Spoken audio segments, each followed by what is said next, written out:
Makarov पर हमला, क्या एडमिरल माकारोव को निशाना बनाया जा रहा है? रूस ने अभी तक यह स्वीकारा नहीं है कि माकारोव उसका मोस्कवा के बाद जो सेकंड फ्लैगशिप समझा जा रहा था, ब्लैक सी फ्लीट में लीड शिप समझा जा रहा था, क्या उस पर हमला हुआ है? रूस ने नहीं स्वीकारा, लेकिन जो वेस्ट से रिपोर्ट्स आई उन्होंने ये कहा कि एक बड़ा तगड़ा नुकसान पहुंचा है। अब जरा देखिए हुआ क्या है। माकारोव पर हमला, पुतिन का पहला बदला, यूक्रेन की फूड डील से खुद को अलग कर दिया, उसको अबंडन कर दिया। उसकी तरफ से अब ये सस्पेंडेड है, ये चल रही है, लेकिन अब जाहिर है रशिया उसके उसमें एक पार्टी अब नहीं है, तो ये कब क्या हो जाए, क्योंकि वो सेफ कॉरिडोर प्रोवाइड कराने में रशिया की भी भूमिका थी, ये इंश्योर करने में कि वो जो वेसल्स हैं जिनसे अनाज ढोया जा रहा है उनको सिविलियन वेसल्स ट्रीट करते हुए उस पर कोई हमला ना होने दिया जाएगा ना किया जाएगा, ये रशिया इंश्योर करे। और पुतिन का दूसरा बदला, 24 घंटे में यूक्रेन के 5 पावर प्लांट तबाह कर दिए हैं, ये तो आप देख रहे हैं।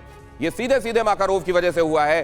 बेशक माकारोव पर हमला और उसका नुकसान रशिया नहीं स्वीकार कर रहा हो। पीएमईजीपी योजना के तहत 10 लाख लोन लेकर क्या अपना खुद का बिजनेस शुरू करना चाहते हो? इसे लेने के सीक्रेट्स को जानना चाहते हो? तो फ्रीडम ऐप को अभी डाउनलोड कीजिए। अब जरा देखिए, यूक्रेन फूड डील से जब सस्पेंड करता है इसको रूस अपनी तरफ से, क्योंकि 19 नवंबर तक एज पर द डील 1 अगस्त से 19 नवंबर तक ये डील चलती जानी थी, लेकिन ये जो हमला हुआ 28 तारीख को रूस ने इस डील को अबंडन कर दिया। अब देखिए जरा क्या होगा। रूस ने डील के तहत ब्लैक सी का रूट खोला था और यह अश्योर किया था कि यहां से सेफ कॉरिडोर, हम सेफ पैसेज देंगे, सेफ कॉरिडोर के जरिए यूक्रेनी अनाज दूसरे देशों में जा पाएगा, क्योंकि एक समय पर ब्लॉकेड की स्थिति आ गई थी। रूस ने इस जगह पर इन वेसल्स को ब्लॉक कर दिया था, ये आगे नहीं जा पा रहे थे और कई जगहों पर अनाज के नहीं पहुंचने से, खासतौर से अफ्रीकन सब सहारन कंट्रीज में तो त्राहिमाम हो गया था। तुर्की और यूनाइटेड नेशन की मध्यस्थता से यह डील हुई थी और तुर्की ने बड़ा डंका पीटा था इसको लेकर। आप जानते हैं एर्दोगन ने कहा कि हमने एंश्योर कर दिया लोग भूखे ना मरे, ये हमने कर दिया। और अब देखिए, मतलब कुल मिलाकर उसने ये दिखाने की कोशिश की थी कि डिप्लोमेसी के मामले में टर्की जब कोई काम करता है तो उसको पूरी दुनिया को डिफरेंस के साथ देखना चाहिए। आज टर्की क्या सोच रहा होगा, अब जरा देखिए क्या होगा। डील रुकने का असर क्या होगा? महंगाई पर सीधा असर होगा, भूखमरी बढ़ेगी, और जब भूखमरी बढ़ेगी और महंगाई, तो आपने देखा है जब ये ऐसा होता है तो क्या होता है। श्रीलंका ने आपको दिखाया था, पॉलिटिकल लीडरशिप इनस्टेबल होगी। ये देखने को मिल रहा है यूरोप के समृद्ध देशों में देखने को मिल रहा है, जर्मनी में देखने को मिल रहा है, फ्रांस में देखने को मिल रहा है, इटली में देखने को मिल रहा है, ब्रिटेन में देखने को मिल रहा है। अब क्या होगा? महंगाई, भूखमरी, राजनीतिक अस्थिरता, अनाज, खाद्य तेल, फर्टिलाइजर और ईंधन, ये सब महंगे हो जाएंगे। और महंगे कब हो जाएंगे? जब पहले से मामला कोई बहुत अच्छा नहीं चला आ रहा है, पहले से महंगाई ने मार रखा है, खास तौर से यूरोप को मार रखा है, और जहां पर लोग पहले से ही लग्जरी के आदी हैं उनको थोड़ा सा असर भी मैग्नीफाई तरीके से, बड़े तरीके से, ऑगमेंटेड रूप में महसूस हो रहा है। अब जरा देखिए, इटली 11.9%, ये पहले से महंगाई का रोना है।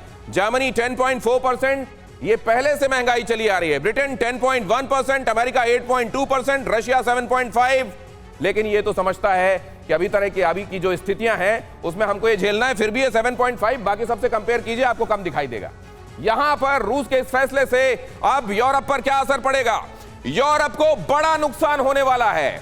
रूस, यूक्रेन, यूरोप में 1/4 अनाज और तेल की सप्लाई करते हैं। ब्लैक सी से बड़ा हिस्सा इसका निर्यात के लिए निकाला जाता है, और यहां पर इसका रुक जाना, अभी तक ब्लॉकेड नहीं हुआ है, अभी तक रशिया ने इसको अबंडन किया है, लेकिन क्या ये आगे ब्लॉकेड की तरफ तक जा सकता है? अब हमारे एक्सपर्ट्स ये बताएंगे।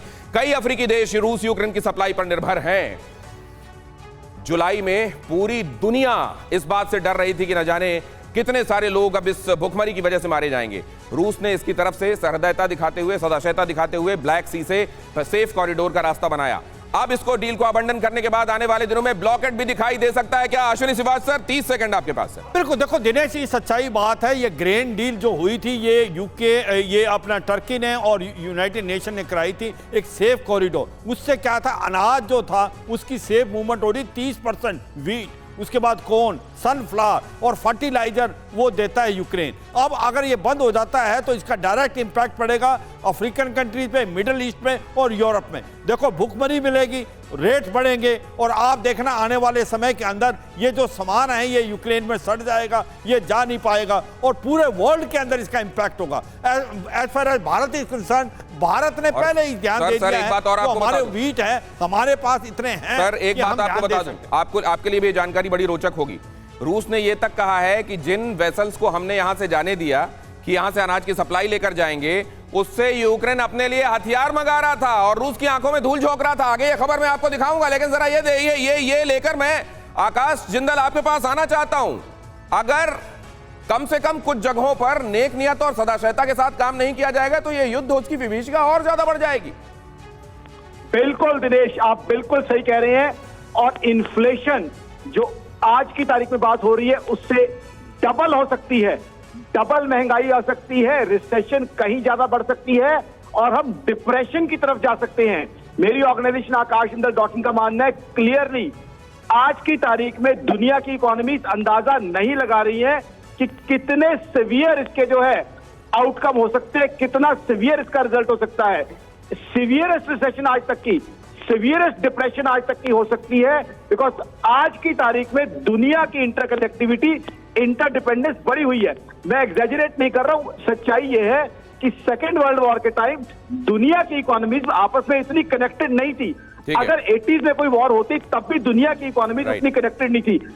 आज जो डिपेंडेंस है, आज पूरा का पूरा यूरोप माने ना माने डायरेक्टली वो रशिया की गैस पे डिपेंडेंट है। तो आज जब गैस नहीं पहुंच रही है, सर्दियां बढ़ने वाली हैं, हो क्या रहा है कि ठंड में जो है। तो सर ऐसे में आकाश जिंदल ये जो कहा जा रहा है, मैं आपसे एक बात और समझना चाह रहा हूं। यूनाइटेड नेशंस ने और अमेरिका ने यह भी कहा है कि फूड को वेपनाइज करने के बारे में सोच रहा है अमेरिका। पहले आरोप लगाया जा चुका है कि एनर्जी को वेपनाइज करने के बारे में सोच रहा है रूस, और ये अमेरिका ने आरोप जब लगाया तो हमने उस पर यहां कार्यक्रम में दिखाया आड़ी में ऊर्जास्त्र। आज एक्चुअली ये अन्नास्त्र समझा जाना चाहिए क्या? ये ब्रह्मास्त्र चला रहा है क्या रशिया अपनी तरफ से? PMEGP योजना के तहत 10 लाख लोन लेकर क्या अपना खुद का बिजनेस शुरू करना चाहते हो? इसे लेने के सीक्रेट्स को जानना चाहते हो? तो फ्रीडम ऐप को अभी डाउनलोड कीजिए।